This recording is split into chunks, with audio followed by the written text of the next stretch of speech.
എനിക്ക് ഒത്തിരി നാളത്തെ ബന്ധമാണ് പി സി ജോർജുമായിട്ടുള്ളത്. P C George L D എഫിൻ്റെ ഒപ്പം നിന്നപ്പോഴും യു ഡി എഫിന് ഒപ്പം നിന്നപ്പോഴും ഞാൻ പി സി ജോർജിന് ഇൻ്റർവ്യൂകൾ എടുത്തിട്ടുണ്ട് ചാനലിലിരിക്കുമ്പോൾ. ഇപ്പോൾ ഇന്ന് പി സി ജോർജിൻ്റെ അടുത്തിരിക്കുന്നത് ബി ജെ പിയിൽ ചേർന്നപ്പോൾ ഇൻ്റർവ്യൂ എടുക്കണമെന്നൊരു ആഗ്രഹം ഉണ്ടായി. ഞാൻ ഡൽഹിയിൽ വെച്ച് തന്നെ വിളിച്ചിരുന്നു. ഇന്ന് എനിക്ക് സമയം അനുവദിച്ചു. ഞാൻ പി സി ജോർജിൻ്റെ അടുത്ത് എത്തിയിരിക്കുന്നു. ഇന്ന് എത്തിയപ്പോൾ കാണുന്ന ഒരു കാഴ്ച, അദ്ദേഹം ജീവിതത്തിൽ ബി ജെ പി ഓഫീസിൽ, കോട്ടയം ജില്ലാ ഓഫീസിൽ വന്നിട്ടില്ല. ഇന്ന് കോട്ടയം ജില്ലാ ഓഫീസിൽ സന്ദർശനവും ഇവിടെ വെച്ചുള്ള അഭിമുഖമാണ് എനിക്ക് തരുന്നത്. ഞാൻ പറഞ്ഞൊക്കെ സത്യമല്ലേ? സത്യമാണ്. നമസ്കാരം. സത്യം. എന്തിയെ വൈകി എന്ന് തോന്നുന്നുണ്ട് ബി ജെ പിയിലേക്ക് വരാൻ? ഉറപ്പായിട്ട് അതെങ്ങനെ തോന്നുന്നത് എപ്പോഴാണെന്നറിയാം. കാരണം എന്താണെന്ന് വെച്ചാൽ, ഞാൻ ഡൽഹി ചെന്നിട്ട് ദേശീയ പ്രസിഡന്റ് നദ്ദാജിയായിട്ടും പിന്നെ അവിടുന്ന് ബി ജെ പിയുടെ മന്ത്രിമാരും രാഷ്ട്രീയ നേതാക്കന്മാരായിട്ടുള്ള എല്ലാവരെയും കണ്ടു കഴിഞ്ഞപ്പോൾ എന്തുകൊണ്ട് ഒരു കൊല്ലം മുമ്പെങ്കിലും കൂടാൻ കഴിഞ്ഞില്ല എന്ന് ഞാൻ ദുഃഖിച്ചു. കാരണം എന്താണെന്നറിയോ, എനിക്ക് അത്ഭുതം തോന്നിയത്, ഞാനവിടെ ചെന്നപ്പോൾ എന്നോടുള്ള അവരുടെ പെരുമാറ്റം എന്താണെന്ന് ചോദിച്ചാൽ, 2 കേന്ദ്രമന്ത്രിമാർ എന്നെ കൊടുത്ത് മാറിയിട്ടില്ല. ഒന്ന് നമ്മുടെ രാജീവ് ചന്ദ്രശേഖരൻ, എന്തോ ഒരു മാന്യനാണെന്നറിയോ. മറ്റൊന്ന് നമ്മുടെ മുരളീധരൻ, നമ്മുടെ മന്ത്രി, നമ്മുടെ സ്വന്തം മന്ത്രിയല്ലേ. ഈ 2 പേരും എന്നെ എല്ലാ സ്ഥലത്തും എല്ലാ കാര്യത്തിലും എന്നെ എൻ്റെ എല്ലാ കാര്യവും അവരെ ശ്രദ്ധിച്ചു. കേരള ഹൗസിൽ നിന്ന് രാജീവ് ചന്ദ്രശേഖരൻ മന്ത്രി വിട്ട കാറിലാണ് യാത്ര ചെയ്തത്. അവരാണ് എന്നെ കൊണ്ടുപോയത്. എല്ലാ സ്ഥലത്തും പോയി, എല്ലാ സമയത്തും എൻ്റെ അടുത്ത് ഉണ്ടായിരുന്നു 2 മന്ത്രിമാർ. വേറൊരു വലിയ പ്രത്യേകം ഞാൻ പറഞ്ഞത്, ഒരു കൊല്ലം മുമ്പ് ചേർന്നായിരുന്നു കുഴപ്പമില്ലായിരുന്നു പറഞ്ഞതിന് കാരണം, മന്ത്രി പീയൂഷ് ഗോയലിനെ കണ്ടപ്പോൾ റബ്ബറിൻ്റെ കർഷകരുടെ പ്രശ്നം ഞാൻ സൂര്യസായി. റബ്ബർ കർഷകർ മാത്രമല്ല, നമ്മുടെ നെല്ലിൻ്റെയും പിന്നെ നമ്മുടെ ഏലത്തിൻ്റെയും ഈ കർഷകരുടെ ബുദ്ധിമുട്ടുകളെല്ലാം ഞാൻ പറഞ്ഞപ്പോൾ പീയൂഷ് ഗോയൽ ആദ്യം നമുക്കെതിരായിട്ട് ഇങ്ങനെ വലിയ മുഖം പഠിപ്പിച്ച് വർത്താനം പറയാം. പക്ഷെ പറഞ്ഞു വന്നപ്പോൾ അങ്ങേര് നമ്മളെക്കാൾ കൂടുതൽ പഠിച്ചിട്ടുണ്ടെന്ന് മനസ്സിലായി. പീയൂഷ് ഗോയലിനെ പോലെ ഒരു കേന്ദ്രമന്ത്രി ഇത്രമാത്രം കേരളത്തെ പറ്റി പഠിച്ചല്ലോ എന്ന് എനിക്ക് അഭിമാനം തോന്നി. അദ്ദേഹം ടോൺ മാറ്റിയത് മാത്രമല്ല, 5 മിനിറ്റ് കൊണ്ട് ഒരു 6-7 ഉദ്യോഗസ്ഥന്മാരെ വിളിച്ച് ചൂടാകുന്ന കിട്ടും. ഇവിടെ റബ്ബർ ബോർഡിന്റെ ഫീൽഡ് ഓഫീസേഴ്സ് ഇല്ല, ഇവിടെ 430 ഈ ആഴ്ച കൊണ്ട് മുഴുവൻ ഫില്ല് ചെയ്യാൻ ഓർഡർ കൊടുത്തു. എന്ന് മാത്രമല്ല, വേറൊന്നും സ്ഥലത്ത് എന്താന്ന് വെച്ചാൽ, നമ്മുടെ ഷോണിനെ മന്ത്രി രാജീവ് ചന്ദ്രശേഖരനും മന്ത്രി നമ്മുടെ മുരളീധരനും, ഇവർ 3 പേരെയും കൂടെ പുള്ളി ഫോണിൽ വിളിച്ച് പറഞ്ഞിട്ട് അയക്കുകയാണ്. എന്താണ് ചെയ്തേക്കാനാ പറഞ്ഞത്. ജോയിന്റ് സെക്രട്ടറിയോട് വളരെ ശക്തമായ സമീപനമായിരുന്നു. ശക്തമായ കാര്യങ്ങൾ നടക്കുന്നുണ്ട്. അതിന്റെ മാറ്റങ്ങൾ കണ്ടു തുടങ്ങിയിട്ടുണ്ട്.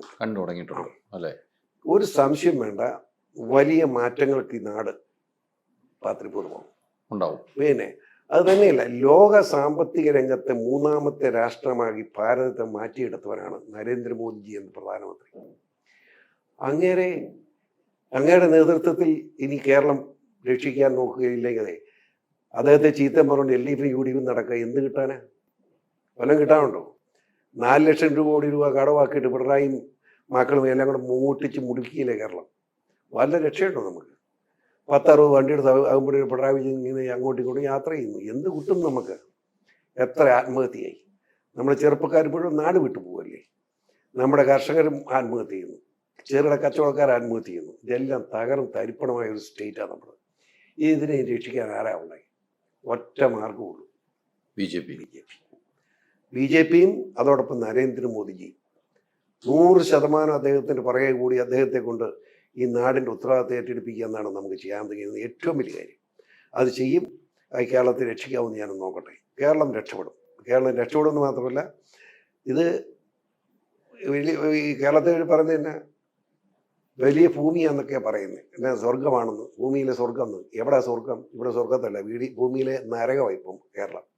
ആ നരകത്തെ സ്വർഗമാക്കും. നോക്കിയോ, കാണിച്ചു തരാം. അതിനുള്ള പരിശ്രമത്തിലാണ് പി സി ജോർജ്. അതെ. കേരളത്തിന്റെ രക്ഷകനായിട്ടാണ് പി സി ജോർജ്. ഞാൻ രക്ഷകനല്ല, ഞാൻ കേരളം എന്ന സംസ്ഥാനത്തിന്റെ ഒരു എളിയ പൊതുപ്രവർത്തനം എന്ന നിലയിൽ എൻ്റെ കടമ നിർവഹിക്കുന്നതായി ഞാൻ മാറും. ഒന്ന് നമുക്ക് റിവേഴ്സ് ഇങ്ങനെ ഇപ്പൊ പറഞ്ഞതിലൊന്ന് ഞാൻ റിവേഴ്സ് ഇങ്ങനെ പോവാണ്, ഒന്ന് കറക്കി ഒരു സ്പീഡിലിട്ട് പോവാം. ഇപ്പൊ നരേന്ദ്രമോദിയെ കുറിച്ച് പറഞ്ഞു, ഇതിനു മുമ്പ് പറഞ്ഞ വാക്കുകളൊക്കെ ഒന്ന് ഓർക്കുന്നുണ്ടോ? ഞാൻ പറഞ്ഞിട്ടുണ്ടാവും. ദൂരം പറഞ്ഞിട്ടുണ്ട്. ഞാൻ നിന്ന് കേരളത്തെ തകർക്കാൻ വഴക്കുണ്ടാക്കണ്ട. ഞാന് പിണറായി വിജയനെ പറ്റി നല്ലത് പറഞ്ഞിട്ടുണ്ട്. അത് നല്ലത് ചെയ്തപ്പോഴാണ് നല്ലത് പറഞ്ഞത്. കാരണം ഇലക്ട്രിസിറ്റി, ആ ഇലക്ട്രിസിറ്റിയിൽ 1767 മെഗാവാട്ട് വൈദ്യുതി ഉൽപ്പാദിപ്പിക്കാൻ പിണറായി വിജയന് കഴിഞ്ഞു 2.5 കൊല്ലം കൊണ്ട്. അയാളെ അഭിനന്ദിച്ചു, ബഹുമാനിച്ചു. അയാൾ ഞങ്ങൾ കട്ടു. ലാവലിൻ കള്ളത്തരം, പിന്നെ സ്വർണ്ണ കള്ളക്കടത്ത്, ഇപ്പം കേരളത്തിലേക്ക് മോശം തെറി പറയുന്നു. അതിലെ അത്ഭുതമല്ലേ നീ? അതുള്ളതാണ്. എന്നെ സംഭവിച്ച് എന്നെ നീ കാണുന്നത് പറയും, ഞാൻ സത്യം പറയും. ഞാൻ ആദ്യം UDF LDF നിന്ന് 2 മാറി പരീക്ഷിച്ചിട്ടുള്ളവരെ. ഞാനിതിനൊന്നും ഞാൻ ഏതെങ്കിലും സ്ഥാനത്തിന് വേണ്ടി ഏതെങ്കിലും പാർട്ടി മാറി പറയാൻ പറഞ്ഞു ഞാൻ കേട്ടേക്കാം. LDF നിൽക്കുമ്പം VS അച്യുതാനന്ദനെ മന്ത്രിയാക്കാൻ നോക്കിയില്ലേ? എല്ലാവർക്കും അറിയാമല്ലോ. അദ്ദേഹമാണ് ഏറ്റവും പരിശ്രമിച്ചത്. ഞാനല്ലേ വേണ്ടെന്ന് പറഞ്ഞു. ഞാൻ വേണ്ടെന്ന് പറഞ്ഞ എന്തിന്? അവിടെ പാർട്ടിയിൽ വഴക്ക് ഒഴിവാക്കാൻ. ഒരു പാർട്ടിയിലും വഴക്ക് ഒഴിവാക്കണം, ഉണ്ടാക്കിയിരിക്കരുതെന്ന് നിർബന്ധം എനിക്കുണ്ട്. അത് കഴിഞ്ഞു UDF വന്ന് ഉമ്മൻചാണ്ടി മരിച്ചു പോയെങ്കിലും അദ്ദേഹത്തിന് കുടുംബത്തിന് അറിയാമല്ലോ. അദ്ദേഹത്തെ മാത്രം രമേശ് ചെന്നിത്തലയെ അറിയാമല്ലോ, കുഞ്ഞാലിക്കുട്ടി സാഹിബിനെ അറിയാമല്ലോ. അവരെല്ലാം കൂടെ വന്ന് മാണിയുടെയും ജോസഫിനെ കാലെ പിടിച്ച് പറഞ്ഞില്ലേ എന്നെ കൂടെ മന്ത്രിയാക്കാൻ. 3 മന്ത്രിസ്ഥാനം നിങ്ങളിട. എന്നോടും പറഞ്ഞു ജോറി മന്ത്രി ആകണം. ഞാൻ പിന്നെ സാധ്യമല്ല. കാരണം എന്താണെന്നറിയുമോ? ജോസഫ് ചത്താൻ ഞാൻ മന്ത്രിയാൻ സമ്മതിക്കുകയാണ്. ജോസഫ് മാണിക്കാർ പിന്നെയും രഹസ്യമായിട്ട് ജോറെ ആയിക്കുമെന്ന് പറയും. പക്ഷേ ജോസഫ് സമ്മതിക്കില്ല. അപ്പം ഞാൻ മന്ത്രി ആകുക എന്ന് പറഞ്ഞാൽ ജോസഫുമായിട്ട് അടിച്ചു പിരിക്കുകയെന്ന്. ഞാൻ പാർട്ടിക്കകത്ത് വഴക്കുണ്ടാക്കാൻ ആഗ്രഹിക്കുകയാണ്. എനിക്ക് മന്ത്രിസ്ഥാനം വേണ്ടെന്ന് പറഞ്ഞു. സ്വയം ത്യാഗം ചെയ്യല്ലാതെ ഒരു കാരണവശാലും ഒരു സ്ഥാനത്തിന് വേണ്ടി ആരെയും ഞാൻ അപമാനിച്ചിട്ടില്ല. ഇനി അതുണ്ടാകുകയില്ല. ഇപ്പോൾ BJP വന്ന് ഏതെങ്കിലും സ്ഥാനം ചോദിച്ചോളും ദേശീയ നേതാക്കന്മാരോട്. അവരെ ഏത് സ്ഥാനം തരാമെന്ന് അവർ ചർച്ചയ്ക്ക് അവർ തയ്യാറല്ലെന്ന്. 7 പ്രാവശ്യം MLA ആയ ഒരാൾ, സീനിയർ കേരള കോൺഗ്രസിന്റെ നേതാവ്, താങ്കൾക്കൊരു സ്ഥാനം തരില്ല എന്ന് ഒക്കെ പറഞ്ഞു കഴിഞ്ഞാൽ ഞങ്ങൾ വിശ്വസിക്കാൻ മണ്ടന്മാരൊന്നും അല്ലല്ലോ. അല്ല, ഞാൻ ചോദിച്ചില്ലല്ലോ. തരുമെന്ന് ഉറപ്പുള്ളതുകൊണ്ടാണ് ചോദിക്കാത്തത്. അതല്ലെന്ന് വേണം ചോദിക്കാൻ പാടില്ല. ഇന്നത് വേണം ഞാൻ പറഞ്ഞില്ല. ഒരു കാര്യം, അത് ആദ്യമേ ചർച്ചയിൽ തന്നെ അവിടുന്ന് ദേശീയ നേതൃത്വത്തിൽ നിന്ന് ഒരു കമന്റ് വന്നത് പറഞ്ഞു, സോറി ഞാനതിന് വന്നതല്ലെന്ന് പറഞ്ഞു. പച്ചയ്ക്ക് പറഞ്ഞു. അല്ല, ഈ പറഞ്ഞത് ഒരു കാര്യം പറയാം. ഇപ്പൊ പറഞ്ഞല്ലോ, എനിക്ക് അപ്പോൾ തോന്നുന്നത് ഞാൻ പറയും, അത് ആരാണെങ്കിലും പറയും. അങ്ങനെ പറഞ്ഞിട്ടുമുണ്ട്. ഇല്ല എന്ന് ഞാൻ പറഞ്ഞു. ഇപ്പൊ പിണറായി വിജയന്റെ ഉദാഹരണം പറഞ്ഞു. മോദിയെ കുറിച്ച് പറഞ്ഞ കാര്യങ്ങൾ ഓർക്കുമ്പോൾ അന്ന് മോദി ചെയ്തതൊക്കെ തെറ്റായിട്ട് തന്നെ അന്ന് വിലയിരുത്തിയോ? അന്ന് വിലയിരുത്തത് തെറ്റായിട്ടാണ്. അതുകൊണ്ടാണ് അങ്ങനെ പറഞ്ഞത്. മനസ്സിലായി? അതിന്ന് മോദി മാറി. മാറിയെന്ന് മാത്രമല്ല, മോദി എന്ന് പറയുന്ന വ്യക്തിയെപ്പറ്റി ഹൈദർ അലി ഒന്ന് ആലോചിച്ച് എന്താ ഇത്? ഞാൻ ആദ്യം ഇങ്ങനെ ചുമ്മാ ഒരു ഇപ്പം അടക്കുന്ന ഒരു മനുഷ്യൻ എന്നുള്ളതിന് ഞാൻ കണ്ടത്. പക്ഷേ അതേ ഇപ്പം എവിടെ ചെന്ന് എത്തി നിൽക്കുന്നു?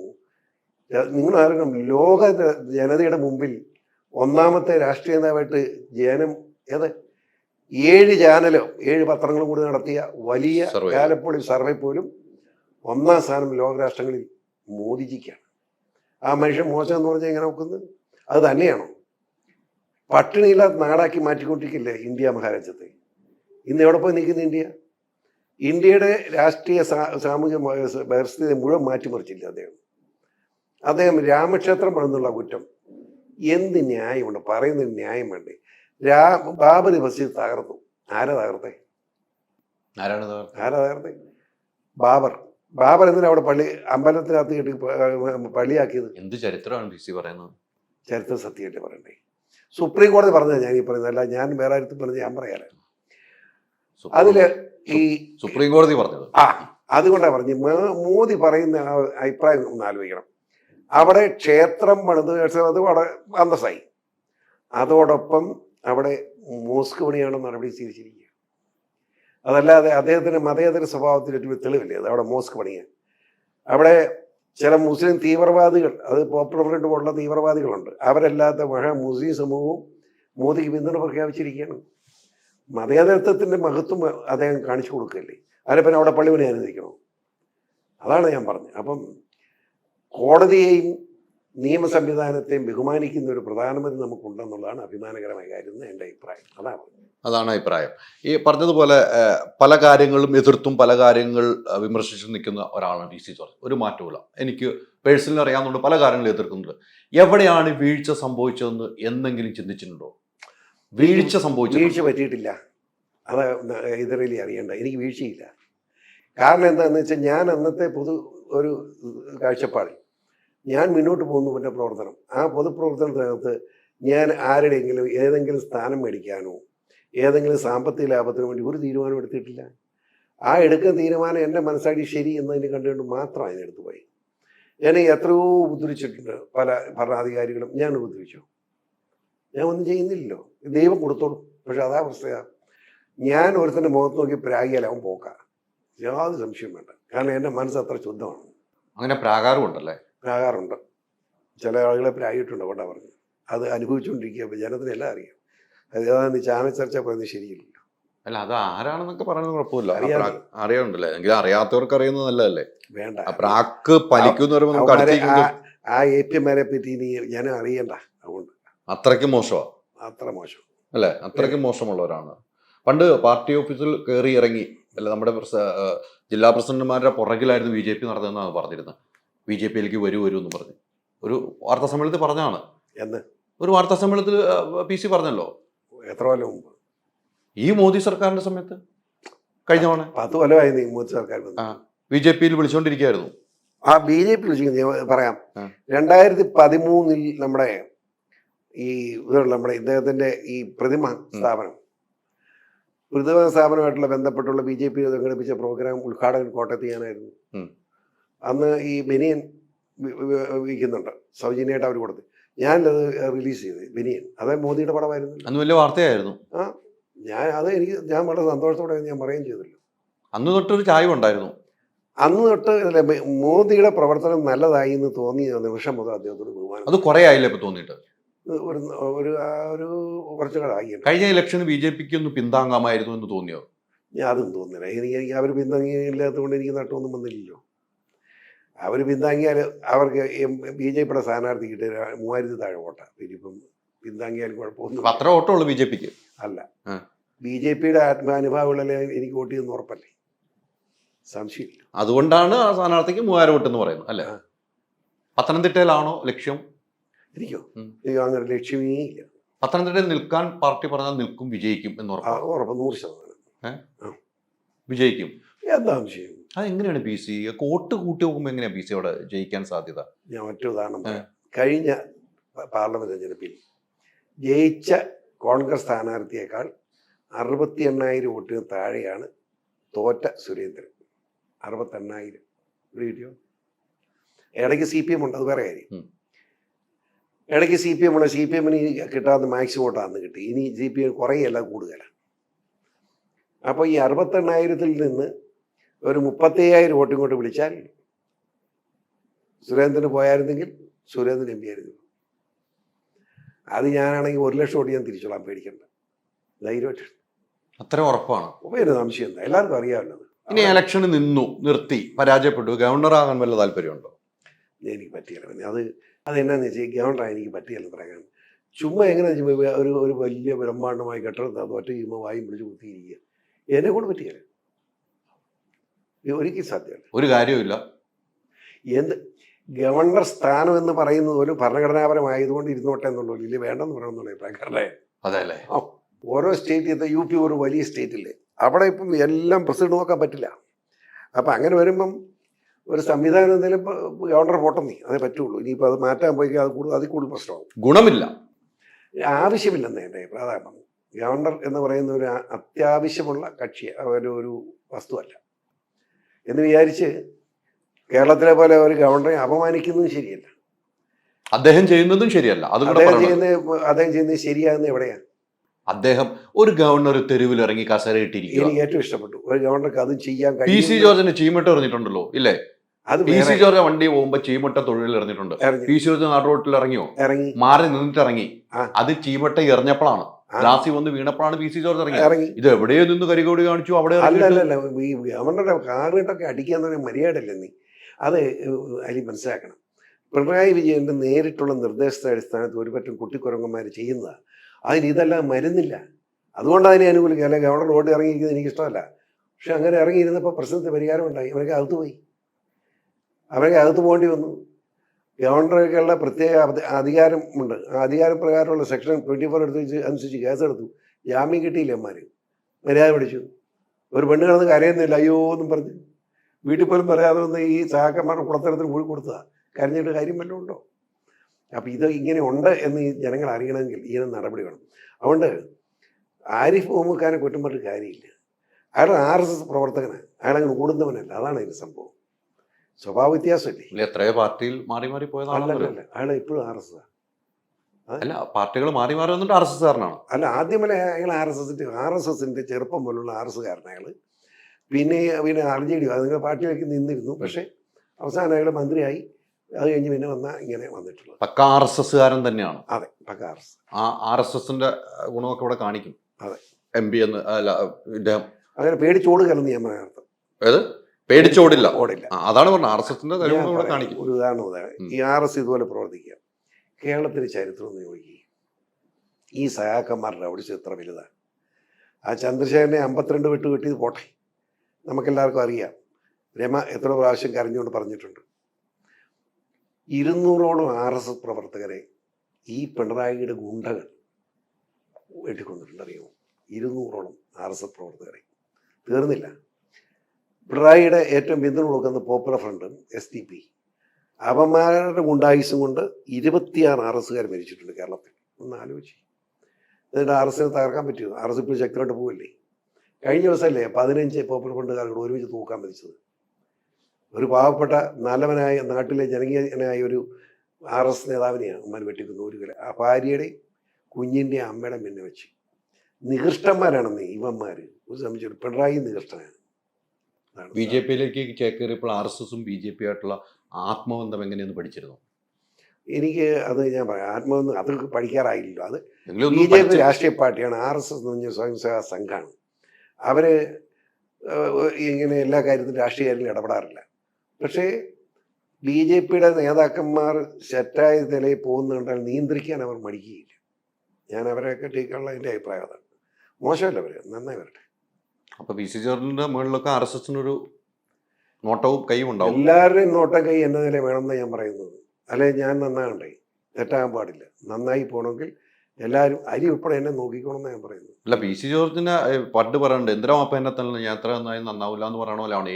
എവിടെ കയറിയാലും എന്തും പറഞ്ഞുകൊണ്ടിരിക്കുന്ന ആളാണ് PC ജോർജ്. അല്ല, ഇതായി കുഴപ്പം. ഞാൻ പറഞ്ഞതെല്ലാം കറക്റ്റ് അല്ലേ? നീ എന്തിനാ ഇങ്ങനെ പറയുന്നത്? ഞാൻ പറഞ്ഞൊക്കെ ശരിയല്ലേ? ശരി പറയുമ്പോൾ പിന്നെ അങ്ങനെ പറയുന്ന ഒരു കാര്യമുണ്ടോ? PC ജോർജിന് ഒരു പാളിച്ച പറ്റിയത് ഞാൻ കണ്ട്. ഒരു ഫോൺ സംഭാഷണം പുറത്തു പോയതാണ് PC ജോർജിന്റെ ലൈഫിനെ ഒന്ന് പ്രശ്നമായത്. ഏതാന്ന് പറഞ്ഞു? ചക്കര എന്നുള്ള വിളി. എന്റെ ദൈവം, ഞാൻ എല്ലാ പെണ്ണുങ്ങളും ചക്കര എന്നാ വിളിക്കുന്നത്. അത് കടന്നു പോയെന്ന് തോന്നിയോ? ആ ചക്കര വിളി ഇപ്പോഴും ആ കൊച്ചിന് ചക്കര പെട്ടെന്ന്. പിന്നെ എന്തിനാണ് അത് ലീക്ക് ഔട്ട് ആയി പോയത്? ലീക്ക് ഔട്ട് ആയപ്പോ ഞാൻ എന്റെ മോള് ആർക്കും കൊടുക്കുമല്ലോ, ഒളിച്ചു വെച്ചോളം വല്ലോണ്ടോ? അത് ആരെവിടെ കേൾപ്പിച്ചോളാൻ പറഞ്ഞാൽ ഞാൻ ചക്കരപ്പണെന്ന്. അവളെ മാത്രമല്ല, ഞാൻ എൻ്റെ കുഞ്ഞു വെച്ചുണ്ട് അമ്മുക്കുട്ടിയെ ചക്കരയെന്ന് വിളിക്കും, ചക്കര കൊച്ചെന്ന് വിളിക്കും. എത്ര പെണ്ണുങ്ങളെ ചക്കരപ്പണെന്ന് വിളിക്കുന്നത്? അതിന് ഒരു സ്നേഹം, ആ സ്നേഹം കൊടുക്കുന്നത്. എനിക്ക് ഈ ആ പെണ്ണിൻ്റെ പേര് പറയാൻ പാടില്ലാത്ത പറഞ്ഞത്. അവളോട് എനിക്ക് വൈരാക്കില്ല, പാവം ശുദ്ധിയായ പെൺകുട്ടി. അവളെ നശിപ്പിച്ചില്ല നാറി രാഷ്ട്രീയക്കാരെല്ലാം കൂടെ. എനിക്ക് അവളോട് കൊച്ചോട് സഹതാവുക. അതുകൂടെ അതിനെപ്പറ്റി പറഞ്ഞത് ശരിയല്ലല്ലോ. അതുപോലെ തന്നെ മറ്റൊരു ഫോൺ കോളും വാങ്ങി. ഏതാ? ഈരാറ്റുപേട്ടെന്നൊരു ഫോൺ കോള് മുസ്ലിം ആളുകളെ കുറിച്ച്. അതും ലീക്കൗട്ടായി. അതും ഒരു പരാജയത്തിലേക്ക്. അത് പരാജയമല്ല.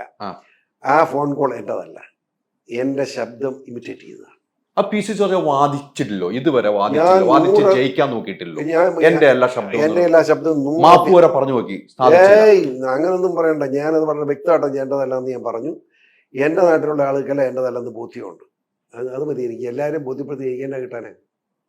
എനിക്ക് എന്നാ കിട്ടാൻ? ഈരാറ്റുപേട്ടയിൽ നിന്നും പൂഞ്ഞാലിൽ നിന്നും 7 തവണയാണെന്ന് തോന്നുന്നു. 7 തവണയും അല്ലേ, 7 തവണയും വിജയിച്ചു വന്നെങ്കിൽ അവിടെ മുസ്ലിങ്ങളുടെ വോട്ട് കൊണ്ട് കൂടിയാണ് വിജയിച്ചത്. മുസ്ലിങ്ങളുടെ അല്ല, മനുഷ്യന്റെ വോട്ട് മേടിച്ചാണ് ജയിച്ചത്. അന്ന് അങ്ങനെയല്ല പറഞ്ഞത്, മുസ്ലിങ്ങളുടെ വോട്ട് എന്നാ പറഞ്ഞിരുന്നത്. മുസ്ലിം ഏത് കല്യാണ വീട്ടിലും മുസ്ലിങ്ങളെ കല്യാണ വീട്ടിലും മടിക്കുത്തു എത്തി അടുക്കളയിൽ വരെ ചെന്നുന്ന ഒരു PC ജോർജ് ആയിരുന്നു അവർക്ക് ആവശ്യം അവരെ കണ്ടുകൊണ്ടിരുന്നത്. PC ജോർജ് അങ്ങനെ ചെയ്ത് PC ജോർജ് ഇട്ട കുപ്പിയിൽ ഇറക്കിയത് അവന്മാരി. അപ്പൊ അത് മര്യാദയാണ്. PC ജോർജ് ആ സംഭാഷണമല്ലേ അവരെ? അല്ല, ആ സംഭാഷണം പിന്നെ ഉണ്ടാക്കിയതില്ലേ അവന്മാര്. ആ സംഭാഷണമൊന്നുമല്ല. എന്നാ സംഭവം? SDP ഗുണമില്ലാത്തവന്മാരാണ് ഞാൻ പറഞ്ഞു. അവന്മാർ കാണിക്കുന്നത് പൂക്കൃത്തരമായത്. ഇനി ഞാൻ എപ്പോഴാണ് SDP വളർത്താൻ നിന്ന് കൊടുത്തത്? അവരുടെ പേര് സേവനം വെച്ച്. പക്ഷെ അവർ പാർട്ടിയിൽ നിന്ന് ഒരാൾ രാജിവെച്ചു. അവനെ മുട്ട് കാലുവെട്ടി. അന്നേരം ഞാൻ വിളിച്ചു, കാലുവെട്ട് പാർട്ടിയാണ്, ഞാൻ നിങ്ങൾക്ക് പിന്തുണയില്ലെന്ന് പറഞ്ഞു. ഇത് കഴിഞ്ഞ് നമ്മുടെ വാദ്യാരുടെ കാലും വെട്ടി.